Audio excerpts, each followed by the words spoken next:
김동리 단편선 등신불. 등신불은 양자강 북쪽에 있는 정원사의 금불각 속에 안치되어 있는 불상의 이름이다. 등신금불 또는 그냥 금불이라고도 불렀다.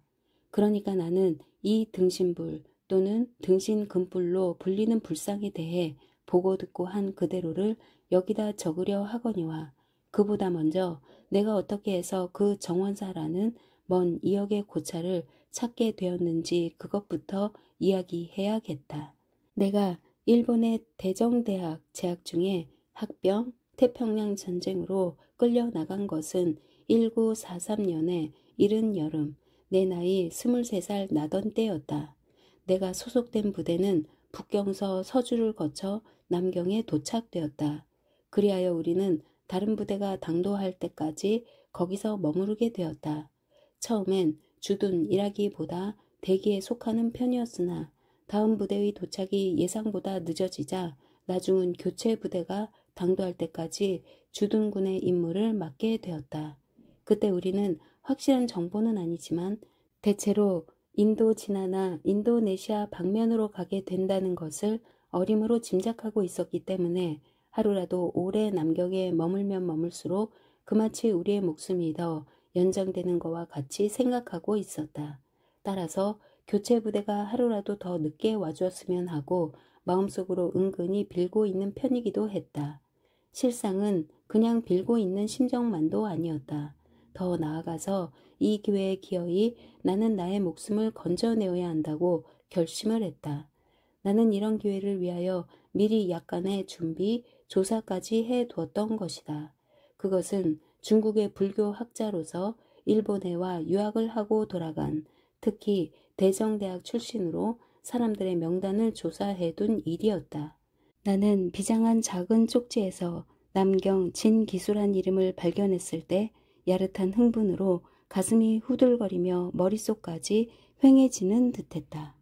그러나 낯선 이역의 도시에서 더구나 나 같은 일본군에 소속된 한국 출신 학병의 몸으로서 그를 찾고 못 찾고 하는 일이 곧 내가 죽고 사는 판가름이라고 생각하지 않았던들, 또 내가 평소에 나의 책상 머리에 언제나 걸어두고 바라보던 관세음 보살님의 미소로서 나를 구워보고 있는 것이라고 믿어지지 않았던들, 그때의 그러한 용기와 지혜를 내 속에서 나는 자아내지 못했을는지 모른다.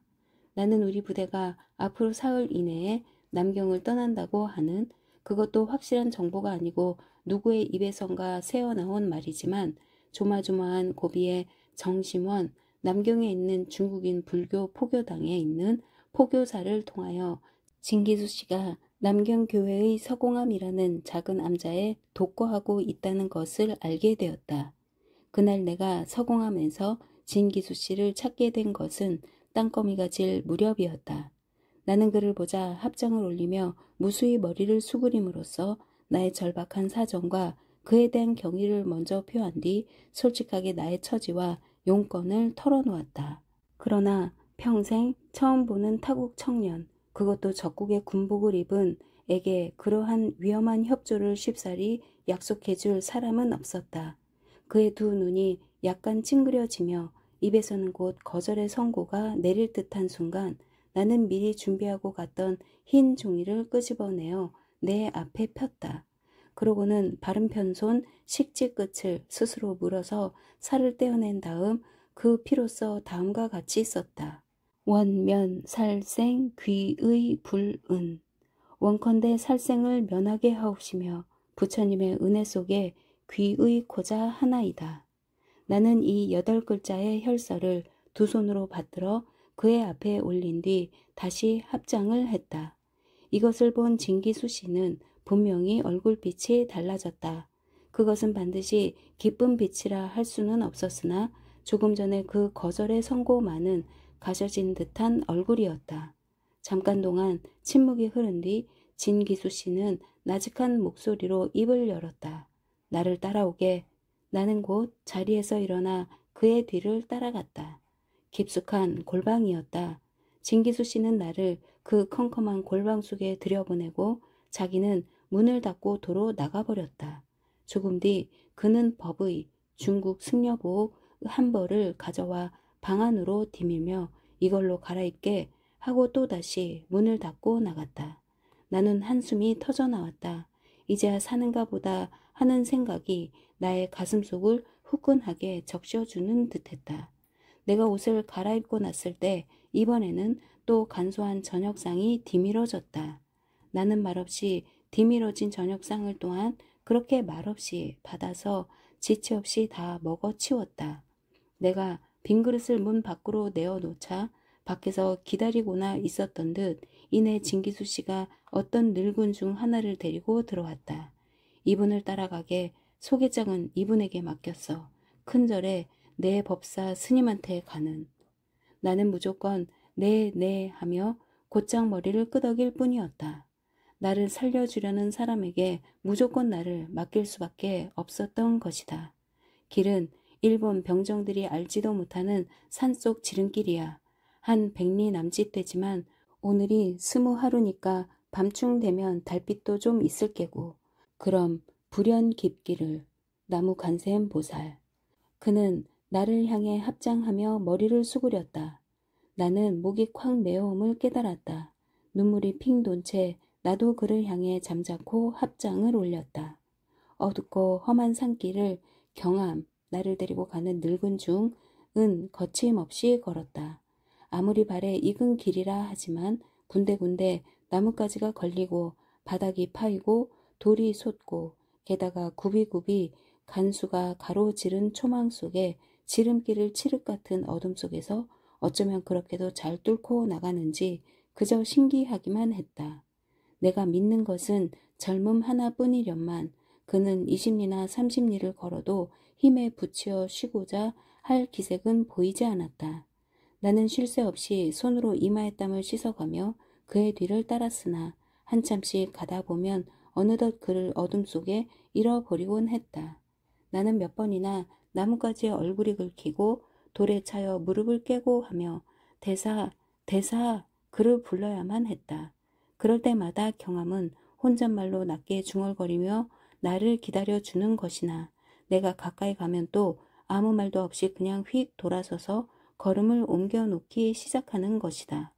밤중도 훨씬 넘어 조각다리 숲을 사이로 비쳐들면서부터 나는 비로소 생기를 얻기 시작했다.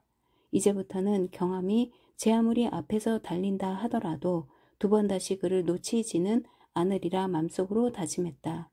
이렇게 정세가 바뀌었음을 그도 느끼는지 내가 그의 곁으로 다가서자 그는 나를 흘낏 돌아다 보더니 한쪽 팔을 들어 먼 데를 가리키며 반원을 그어 보이고는 200리라고 했다. 이렇게 지름길을 가지 않고 좋은 길로 돌아가면 200리 길이라는 뜻인 듯했다. 나는 한마디 얻어들은 중국말로 쎄쎄 하고 장단을 맞추며 고개를 끄덕여 보이곤 했다. 우리가 정원사 산문 앞에 닿았을 때는 이튿날 늦은 아침절이었다. 경암은 푸른 수풀 속에 거뭇거뭇 보이는 높은 기와집들을 손가락질로 가리키며 자랑스런 얼굴로 무얼하고 중얼거렸다. 나는 또 고개를 끄덕이며 하오하오를 되풀이했다. 산문을 지나 정문을 들어서니 산 무더기 같은 큰 다락이 정면에 버티고 섰다. 현판을 쳐다보니 태허루라 쓰여 있었다. 태허루 곁을 돌아 앞마당 어귀에 들어서니 정면 한가운데에 높직이 앉아있는 가장 웅장한 건물이 법당이라고는 짐작이 가나 그 양 옆으로 첩첩이 가로 세로 혹은 길쭉하게 눕고 혹은 높다랗게 서고 혹은 둥실하게 앉은 무수한 집들이 모두 무슨 이름에 어떠한 구실을 하는 것들인지 첫눈엔 그저 황홀하고 얼떨떨할 뿐이었다. 경암은 나를 데리고 그 첩첩이 둘러앉은 집들 사이를 한참 돌더니 청정실이란 조그만 현판이 붙은 조용한 집 앞에 와서 기척을 했다.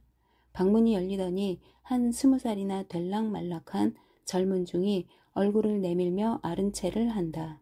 둘이서 젊은이는 방문 앞에 서고 경암은 뜰 아래 선 채 한참 동안 말을 주고받고 한 끝에 경암이 나를 데리고 집 안으로 들어갔다. 방 안에는 머리가 하얗게 새고 키가 성큼하게 커 배는 노승이 미소 띤 얼굴로 경암과 나를 맞아주었다. 나는 말이 통하지 않으므로 노승 앞에 발을 모으고 서서 정중히 합장을 올렸다. 어저께 진기수 씨 앞에서 연거푸 머리를 수그리던 것과는 달리 이번에는 한 번만 정중하게 머리를 수그려 절을 했던 것이다. 노승은 미소 띤 얼굴로 고개를 끄덕이며 나에게 앉을 자리를 가리킨 뒤 경함이 내드린 진기수 씨의 편지를 펴보았다. 불은 이로다. 편지를 읽고 난 노승은 이렇게 말했다. 그것도 그때는 알아듣지 못했지만 나중 가서 알고 보니 그랬다. 그리고 이것도 나중에 알게 된 일이지만 이 노승이 두어 해 전까지 이 절에 주지를 지낸 원해 대사로 정기수 씨가 말한 자기의 법사 스님이란 곧 이분이었던 것이다. 그날 저녁 때 나는 원해 대사의 주선으로 그가 거처하고 있는 청정실 바로 곁에 조그만 방 한 칸을 혼자서 쓸 수 있게 되었다. 나를 그 방으로 인도해준 젊은이 원예 대사의 시봉은 저와 이웃이죠. 희고 널쩍한 이를 드러내 보이며 빙긋이 웃었다. 그리고 자기 이름을 청운이라 부른다고 했다. 나는 방 한 칸을 따로 쓰고 있었지만 결코 방 안에 들어앉아 게으름을 피우지는 않았다. 나를 죽을 고비에서 건져준 진기수 씨, 그의 법명은 해운이었다. 나 원예 대사의 은덕을 생각해서라도 나는 결코 남의 입질에 오르내릴 짓을 해서는 안 되리라고 결심했던 것이다. 나는 아침 일찍이 일어나 세수를 하고 예불을 끝내면 청운과 함께 청정실 안팎과 앞뒤의 복도와 뜰을 먼지 티끌 하나 없이 쓸고 닦았다. 뿐만 아니라 다른 스님들을 따라 산에 가 약도 캐고 식량 준비도 거들었다. 이 절에서도 전쟁 관계로 식량이 딸렸으므로 산중의 스님들은 여름부터 식용이 될 만한 풀잎과 나무뿌리 같은 것들을 캐러 산으로 가곤 했다.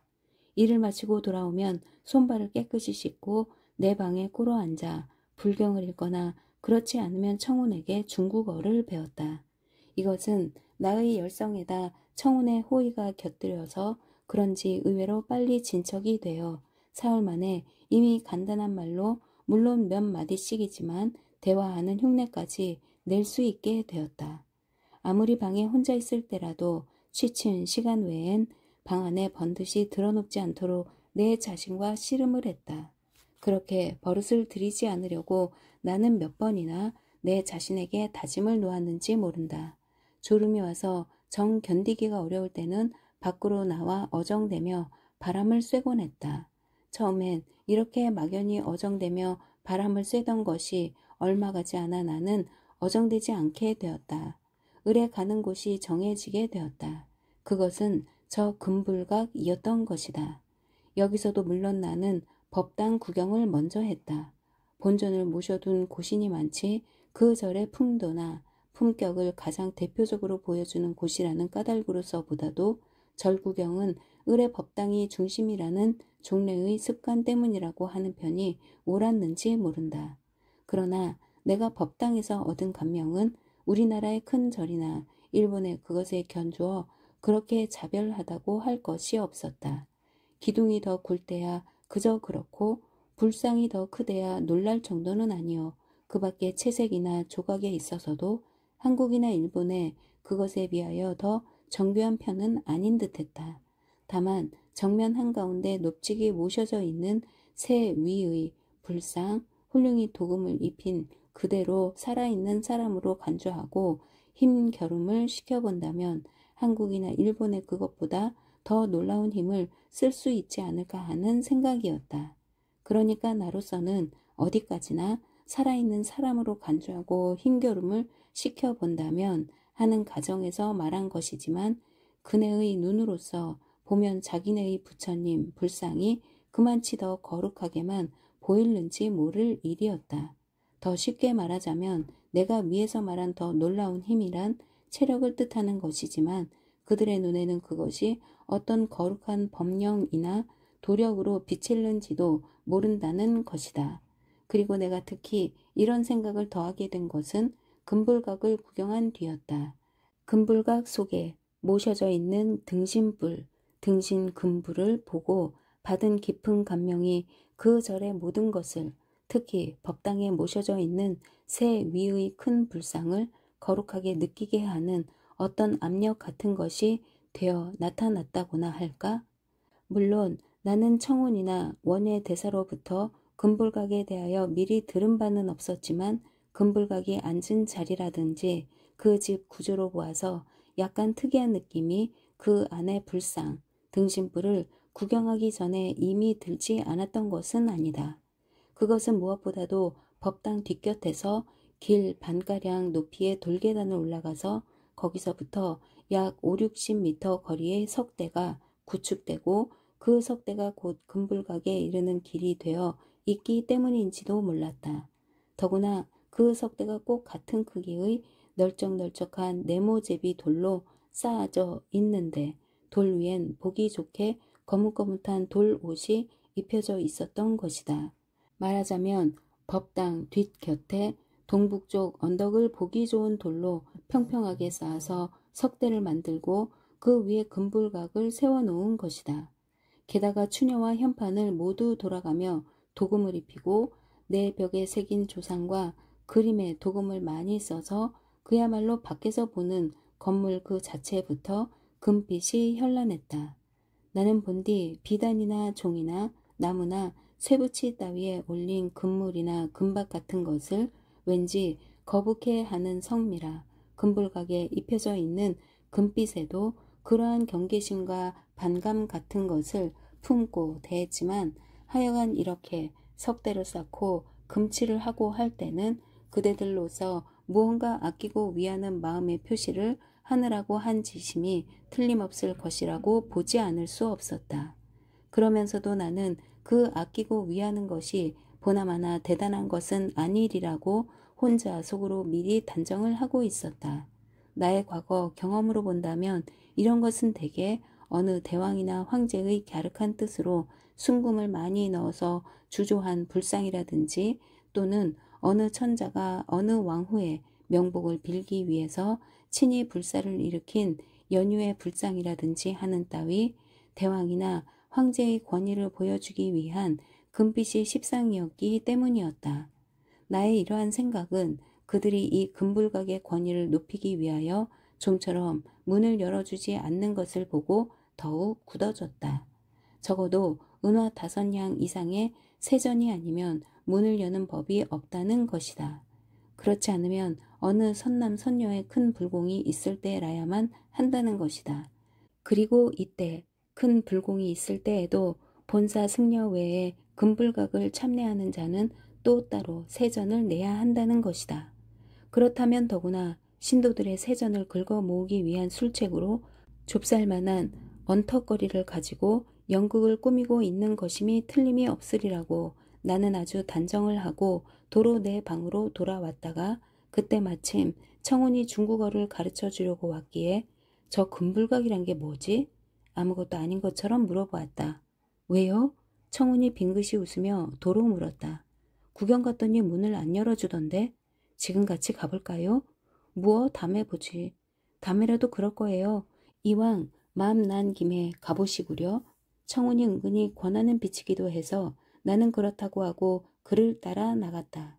이번에는 청운이 숫제 금불각을 담당한 노승에게서 쇳대를 빌려와서 손수 문을 열어주었다. 그리고 문 앞에 선 채 그도 합장을 올렸다. 나는 그가 문을 여는 순간부터 미묘한 충격에 사로잡힌 채 그가 합장을 올릴 때도 그냥 멍하니 불상만 바라보고 서 있었다. 우선 내가 예상한 대로 좀 두텁게 도금을 입힌 불상임에는 틀림이 없었다. 그러나 그것은 전혀 내가 미리 예상했던 그러한 어떤 불상이 아니었다. 머리 위에 향로를 이고 두 손을 합장한 고개와 등이 앞으로 좀 수그러진 입도 조금 해벌어진 그것은 불상이라고 할 수도 없는 형편없이 초라한 그러면서도 무언지 보는 사람의 가슴을 쥐어짜는 듯한 사무치게 애절한 느낌을 주는 등신대의 결가부좌상이었다. 그렇게 정연하고 단아하게 석대를 쌓고 추녀와 현판에 금물을 입힌 금불각 속에 안치되어 있음직한 아름답고 거룩하고 존엄성 있는 그러한 불상과는 하늘과 땅 사이라고나 할까? 너무도 거리가 먼 어이가 없는 허리도 제대로 펴고 앉지 못한 머리 위에 조그만 향로를 얹은 채 웃는 듯한 찡그린 듯한 온해와 비원이 서린 듯한 그러면서 무얼하고 형언할 수 없는 슬픔이랄까 아픔 같은 것이 보는 사람의 가슴을 콱 움켜잡는 듯한 일찍 본 적도 상상한 적도 없는 그러한 어떤 가부좌상이었다. 내가 그것을 바라보는 순간부터 나는 미묘한 충격에 사로잡히게 되었다고 말했지만 그러나 그 미묘한 충격을 나는 어떠한 말로써도 설명할 길이 없다.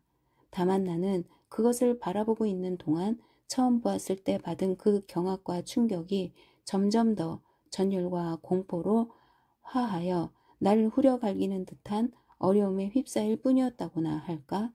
곁에 있던 청운이 나의 얼굴을 돌아다 보았을 때도 나는 손끝 하나 까딱 하지 못하며 정강마루와 아래턱을 그냥 덜덜덜 떨고 있을 뿐이었다.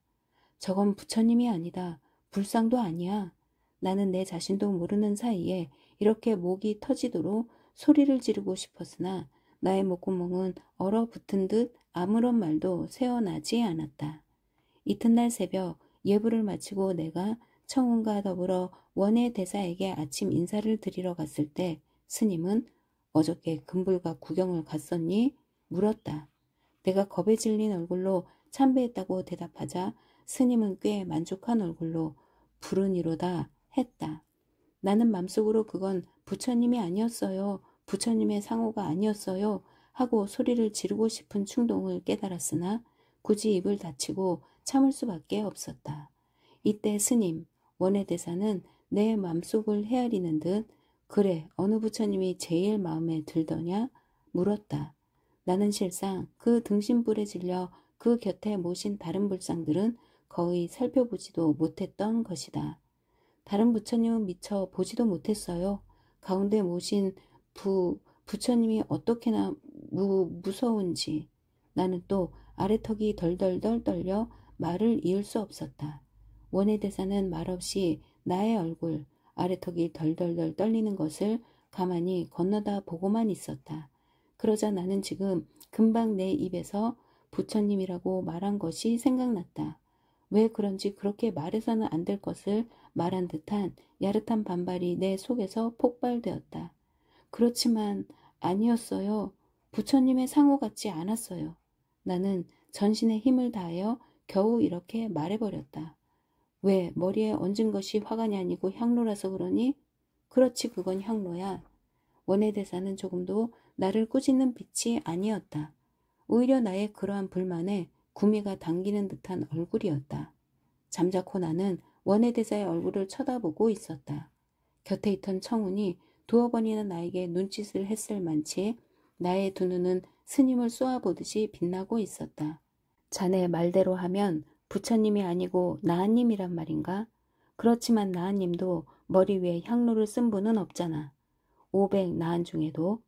나는 역시 입을 닫힌 채 호기심에 가득 찬 눈으로 스님의 얼굴을 쳐다볼 뿐이었다. 그러나 원예 대사는 더 자세한 이야기를 들려주지 않았다. 그렇지. 본래는 부처님이 아니야. 모두가 부처님이라고 부르게 됐어. 본래는 이절 스님인데 성불을 했으니까 부처님이라 부른 게지. 자네도 마찬가지야. 스님은 말을 마치고 가만히 두 손을 모아 합장을 한다. 나도 머리를 숙이며 합장을 올리고 자리에서 일어났다. 그날 아침 공양을 마치고 청정실로 건너올 때 청우는 나에게 턱으로 금불각 쪽을 가리키며 나도 처음엔 이상했어. 그렇지만 이 절에선 영검이 제일 많은 부처님이라오? 영검이라고? 나는 이렇게 물었지만 실상은 청운이 서슴지 않고 부처님이라고 부르는 말에 더욱 놀랐던 것이다. 조금 전에도 원예 대사로부터 모두가 부처님이라고 부르게 됐다는 말을 듣긴 했지만 그때까지의 나의 머릿속에 박혀있는 습관화된 개념으로서는 도저히 부처님과 스님을 혼동할 수 없었던 것이다. 그럼 그래서 그렇게 세전이 많다오. 청운의 대답이었다. 그는 계속해서 들려주었다. 스님의 이름은 잘 모른다. 당나라 때다. 일천 수백 년 전이라고 한다. 소신공양으로 성불을 했다. 공양을 드리고 있을 때 여러 가지 신의가 일어났다. 이것을 보고 들은 수많은 사람들이 구름같이 모여들어서 아낌없이 세정과 불공을 드렸는데 그들 가운데 영검을 보지 못한 사람은 하나도 없다. 그 뒤에도 계속해서 영검이 있었다. 지금까지 여기 금불과 등신 금불에 빌어서 아이를 낳고 병을 고치고 한 사람의 수요는 수천 수만을 헤아린다. 그 밖에도 소원을 성취한 사람은 이루다 헤일 수가 없다. 나도 청운에게서 소신 공양이란 말을 들었을 때 몸이 부르르 떨렸다. 그러면 그럴 테지. 나는 무슨 뜻인지 이렇게 중얼거렸다. 그리고 잇따라 눈을 감고 합장을 올렸다. 나무 아미타불, 나무 아미타불. 나 입에서는 나도 모르게 연불이 흘러나왔다. 아, 그 고뇌, 그 비원. 나의 감은 두 눈에서는 눈물이 번져 나왔다. 나무 아미타불, 나무 아미타불. 나는 발작과도 같이 곧장 연불을 외웠다. 나도 처음 뵀을 때는 가슴이 뭉클했다오. 그 뒤에 여러 번 보고 나니까 차츰 심상해지더군요.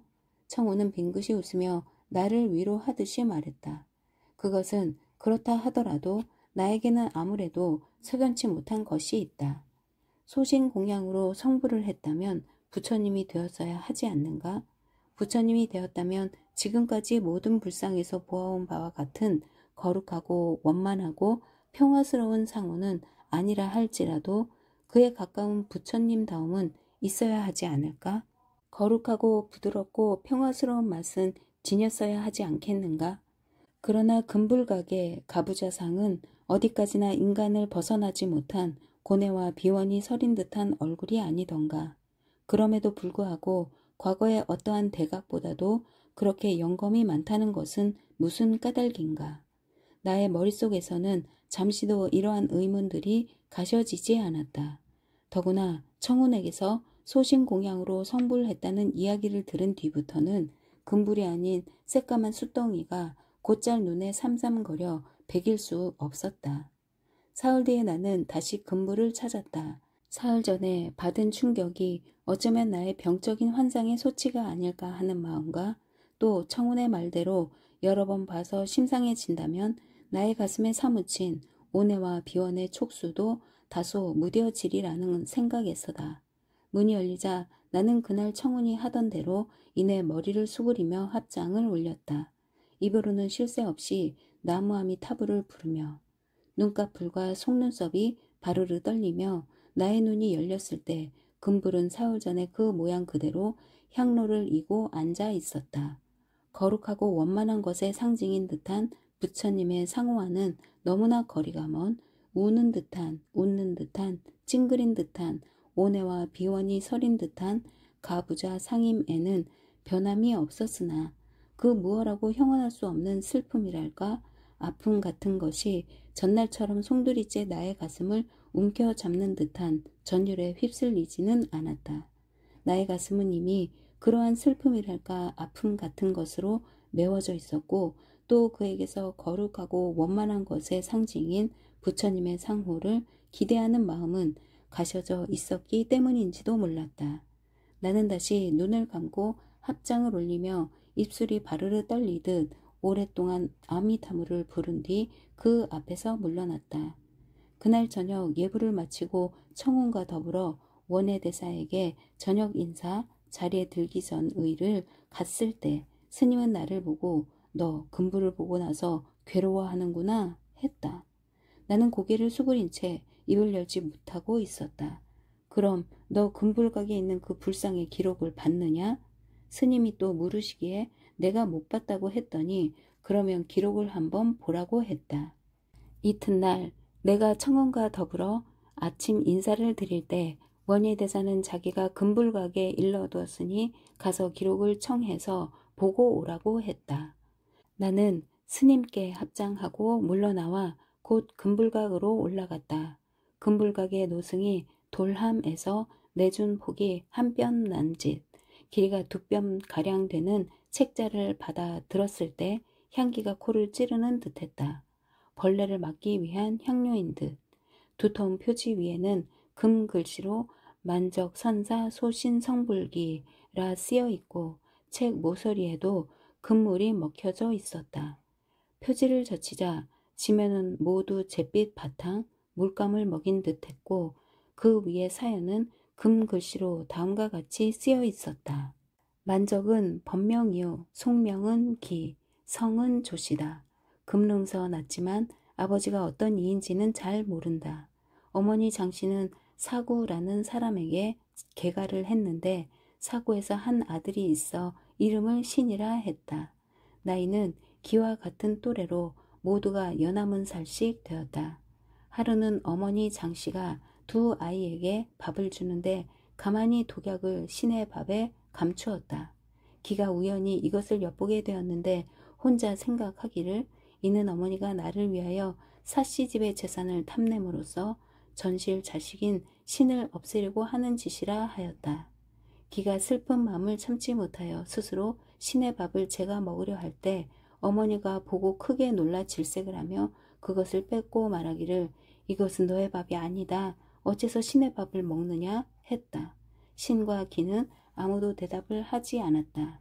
며칠 뒤 신이 자기 집을 떠나서 자취를 감춰버렸다.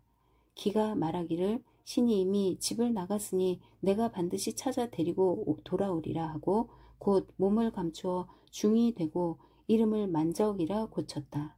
처음은 금릉에 있는 법림원에 있다가 나중은 정원사 무풍암으로 옮겨서 거기서 해각선사에서 법을 배웠다. 만적이 24살 되던 해 봄에 나는 본래 돌을 크게 깨칠 인재가 못되니 내 몸을 인양 공양하여 부처님의 은혜에 보답함과 같지 못하다 하고 몸을 태워 부처님 앞에 바치는데 그때 마침 비가 쏟아졌으나 만적에 타는 몸을 적시지 못할 뿐 아니라 점점 더 불빛이 환하더니 호련히 보름달 같은 원광이 비쳤다.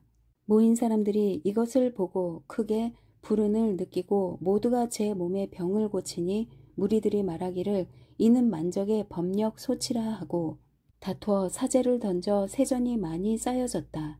세전으로서 만적에 탄 몸에 금을 입히고 절하여 부처님이라 하였다. 그 뒤 금불가게 모시니 때는 당나라 중종 16년 성력 연호 2년 3월 초하루다. 내가 이 기록을 다 읽고 나서 청정실로 돌아가니 원해대사가 나를 불렀다.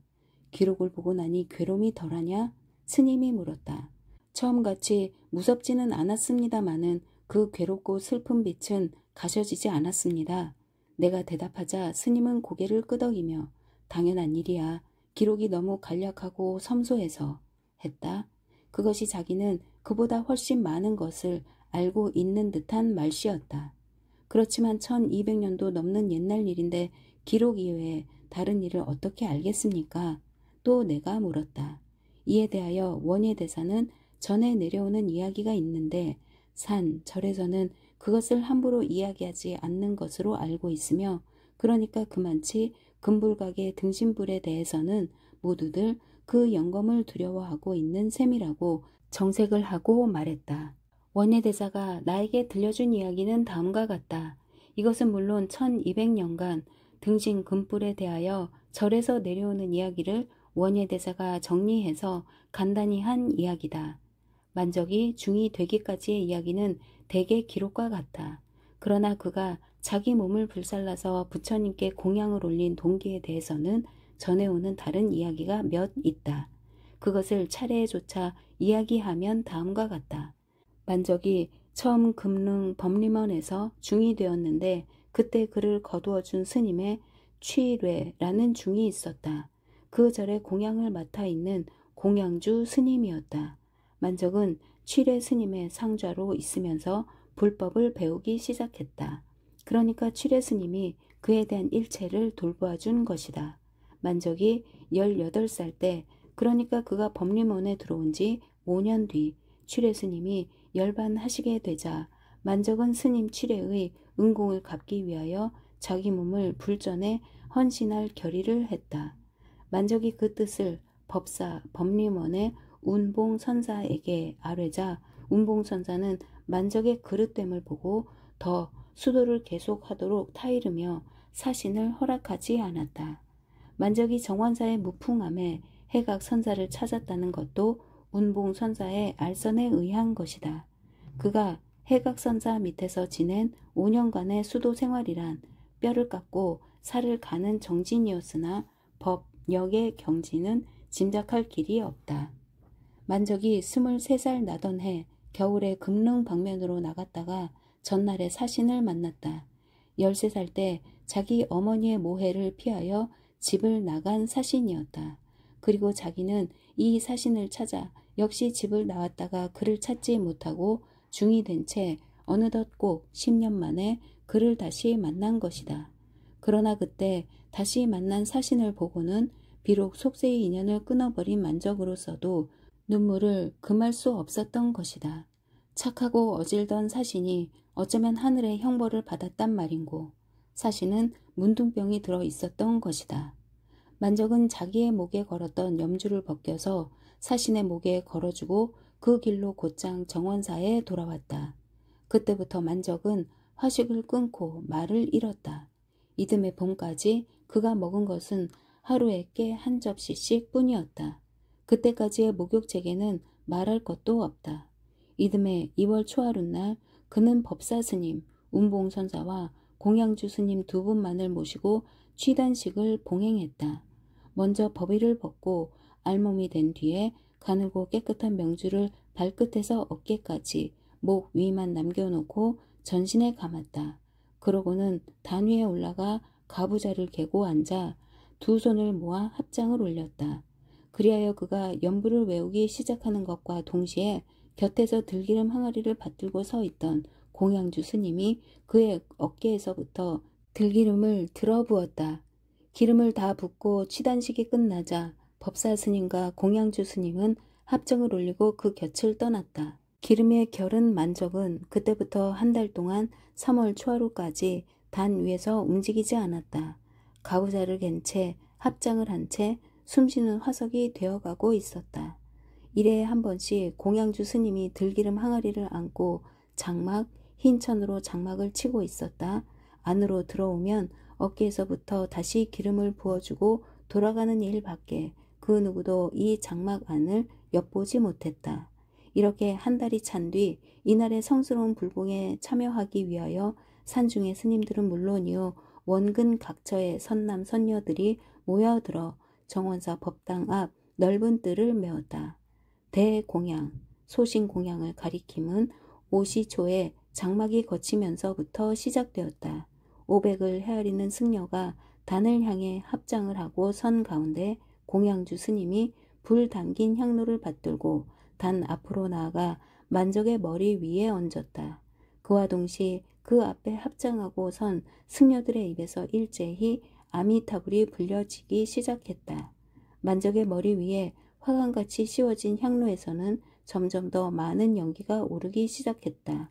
이미 오랫동안의 정진으로 말미암아 거의 화석이 되어가고 있는 만적의 육신이지만 불기운이 그의 숨골, 정수리를 뚫었을 때는 저절로 몸이 움찔해졌다. 그리하여 그때부터 눈에 보이지 않게 그의 고개와 등, 가슴이 조금씩 앞으로 숙여져 갔다. 들기름에 결은 만적의 육신이 연기로 화하여 나가는 시간은 길었다. 그러나 그 앞에선 500의 대중, 승려는 아무도 쉬지 않고 아미타불을 불렀다.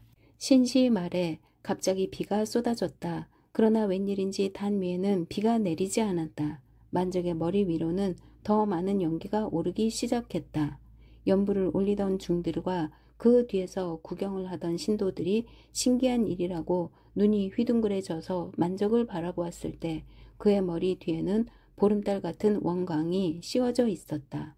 이때부터 세전이 쏟아지기 시작하여 그 뒤 3년간이나 그칠 날이 없었다. 이 세전으로 만적의 타다가 굳어진 몸에 금을 씌우고 금불각을 짓고 석대를 쌓았다.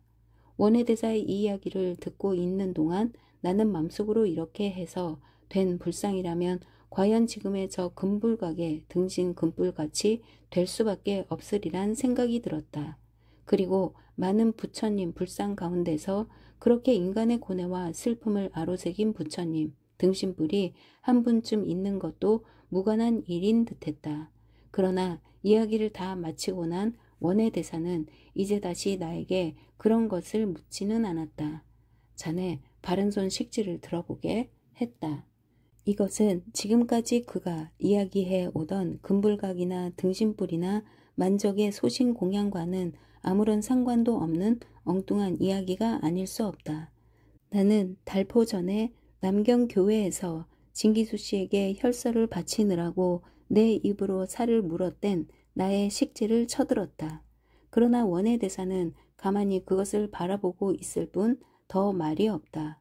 왜 그 손가락을 들어 보이라고 했는지, 이 손가락과 만적의 소신 공양이 무슨 관계가 있다는 겐지, 이제 그만 손을 내려도 좋다는 겐지 일절 뒷말이 없는 것이다. 태어루에서 정오를 아래는 큰 북소리가 모거와 함께 으르렁거리며 들려온다.